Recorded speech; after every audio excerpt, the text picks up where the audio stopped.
እጅግ የሚያነጋግር ነገር ነው። አሁን መለኛው ያደረሰን በውስጥ የእውነት በጣም ከባድ ነገር ነው። እኛ ልናስማማ ስንሮጥ ሰው አንዳንድ ወጣ ያለ ሰው ግን የማይሆን ነገር እያለ እኛ ቤተሰብ ላይም ከባድ ነገር እያመጣ እነዚህ ልጆችም እልህ ውስጥ እየጨመራቸው ነው በማለት ነው ወሳኝ ነጥቡን እንግዲህ መለኛው ያስተላለፈው ማለት ነው። ሙሉውን በዝርዝር አስደምጣችኋለሁ። ሰላም ውድ የሀገሬ ልጆች በያላችሁበት ሁሉ ሰላማችሁ ይብዛ። የሰው ጭንቀት የሚገባችሁ የምትጨነቁ፣ ሰው ሲደሰት አብራችሁ የምትደሰቱ፣ በተለይ ደግሞ ለብሩክና ለሃይሚ በዚህ ያህል ደረጃ ተጨንቃችሁ የሁሉ ነገር የምትለፉ ሰዎች የእውነት ምስጋና በያላችሁበት ይድረሳችሁ። ይሄንን ልባችሁን ፈጣሪ አምላክ አይቀይርባችሁ፣ ጤናችሁን ይስጥልኝ ለማለት ነው የምፈልገው። እንግዲህ አዳዲስ በሆኑ መረጃዎች ሁሌም ከኔ ቻናል ጋር አብራችሁ እንድትቆዩ ጋብዛለሁ። ቤተሰብ እንድትሆኑኝም በአክብሮት ነው የምጠይቃችሁ። እንደዚህ አይነት ኦዲየንስ የትም አይገኝም። እናንተ ምርጥ የዋህ ፍጥረት ናችሁና ሰብስክራይብ እንድታረጉኝ በአክብሮት ነው የምጠይቃችሁ።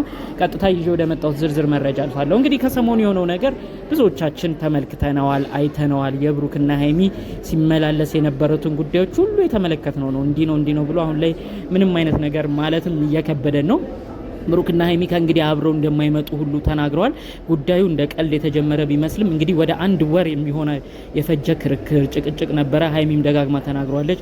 ሁሌ ካንተ ጋር ጭቅጭቅ ሆነ፣ ሁሌ ካንተ ጋር ንትርክ ሆነና በቃ ምንድነው እንደዚህ ማብቂያ ከሌለው በቃ አሁን የመጨረሻ ልሰናበትህ አቅፌህ ልሂድና ከዛ በኋላ አልመጣም ብላ ነበረ።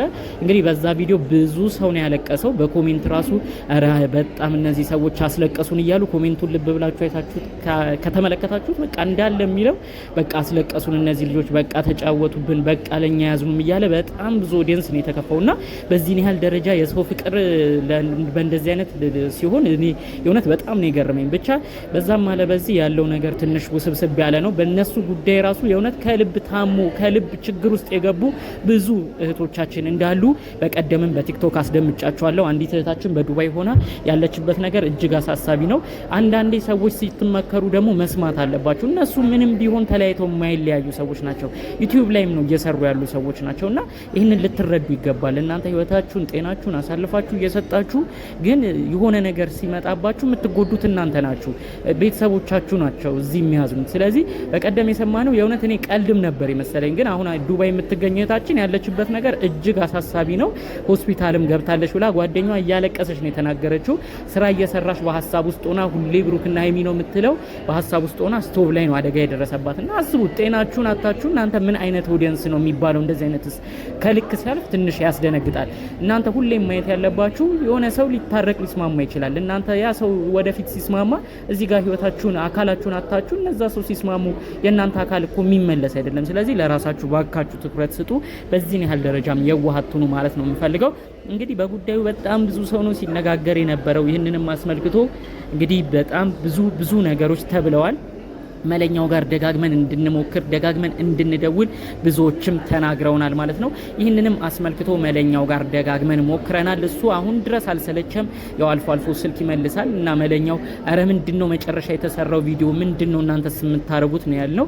በቃ እኔ ከዚህ በኋላ በዚሁ ሳምንት ውስጥ በቃ ወደ አዲስ አበባ መምጣት አይቀርም፣ ይሄን ብቻ አሰሙልኝ፣ ሌላ ምንም መናገር አልፈልግም ብሎ ነው በጉዳዩ ራሱ የተናደደው። በተለይ ደግሞ እሱ መለኛው የተናደደው ለምንድነው እነዚህ ሰዎች የሌላ ሰው መጠቀሚያ የሆኑት? ሁለተኛ ደግሞ ሁለቱ በተጣሉት ነገር ቤተሰቦቻችን በተለይ እናታችን ሙሽዬ ስለምንድን ነው ፎቶዋ እየተዘቀዘቀ በየቲክቶኩ የምትሰደበው ብሎ በጣም ነው ያዘነውና እባካችሁ እነዚህን ቤተሰብ የሚያስከፋ ነገር ባለማድረግ ሁላችንም እንተባበር። አስቡት፣ እነዚህ ሰዎች ብዙዎቻችን እንወዳቸዋለን፣ እናከብራቸዋለን፣ አንድ ላይ ሲሆኑ ደስ ይለናል። ታዲያ ግን አንድ ላይ ያልሆኑም ተብሎ ቤተሰቦቻቸውን የሚወዱትን ሰው መስደብ እነሱን ምን አይነት ነገር እንዲሰማቸው ነው የምናደርገው? ስለዚህ እንደዚህ አይነት ነገር በእልህም የሚሆን አይደለም። የብሩክን እናት ስለዘቀዘቃችሁ ብሩክ በስሜታዊ ሆኖ ሃይሚን አያገኛትም፣ ከሃይሚ ጋር ህይወት አይቀጥልም። እንዲሁም የሃይሚንም ቤተሰብ ፎቶ ስለተዘቀዘቀ ሃይሚም ስሜታዊ ሆና በቃ ሰው እንደዚህ ዘቀዘቀ ብላ ብሩክ ጋር አትሄድም። ጭራሽ እልህ እየተጋቡ ሰው እንዲለያይ ሁለቱ እንዲራራቁ ነው እየሆነ ያለው። ቢቻል በጥሩ ሁኔታ ሀሳብ አስተያየት መስጠት፣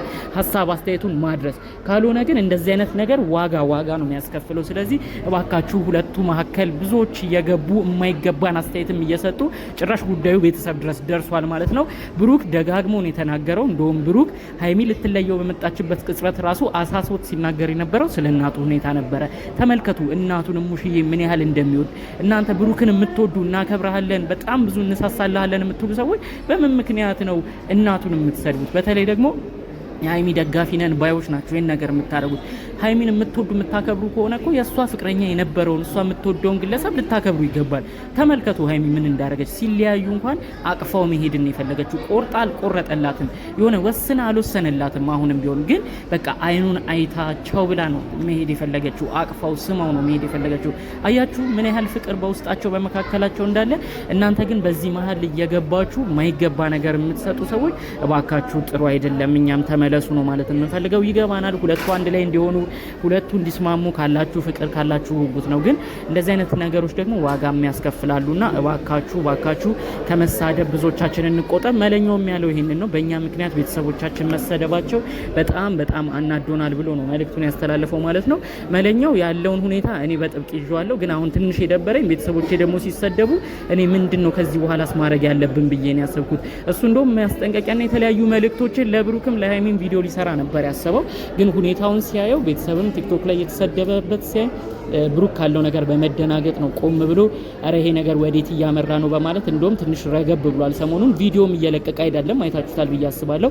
ምክንያቱም እነዛ ቤተሰቦች አንድ ነገር ሲናገሩ የቤተሰብ ፎቶ መዘግዘቅ ምናምን ይሄ እንደዚህ አይነት ነገር ጥሩ ይሆናል ብዬ አላስብም። እባካችሁ ሃይሚንም ብሩክንም ወዳችሁ ሊሆን ይችላል እንደዚህ የምታረጉ ሰዎች አንዱ እየደገፋችሁ ይሆናል። ግን ይሄ ነገር ማናቸውንም አያስደስትም። በእርግጠኝነት የምነግራችሁም የሃይሚ ደጋፊ ሆናችሁ እንደዚህ የምታረጉ ሰዎች ሃይሚ በእንደዚህ አይነት ስራም አትደሰትባችሁ ማለት ነው። ስለዚህ እባካችሁ ይሄን ነገር ተቆጠቡ ነው የምለው። መለኛው ግን አሁንም ቢሆን እኛ አልደከመንም፣ ሚዲያ መምጣት አልፈልግም እንጂ በቅርብ በጣም በአጭር ጊዜ ውስጥ ወደ አዲስ አበባ መጥቼ ጉዳዩን ለመፍታት እሞክራለሁ ነው ያለን።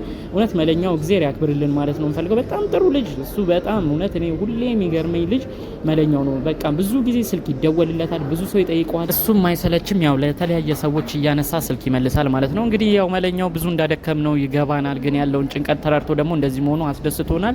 እንግዲህ በርትቶ ጉዳዩ እርቅ እንዲያገኝ እንዲያረግ የእውነት ከልብ ነው የምንመኘው። በዚህ ስራውም እንዲበረታልን ነው የምንጠይቀው። በሰላም አዲስ አበባ መጥቶ ያለውን ነገር አስማምቶ እንዲመለስ የእውነት ከልብ ተመኝተናል።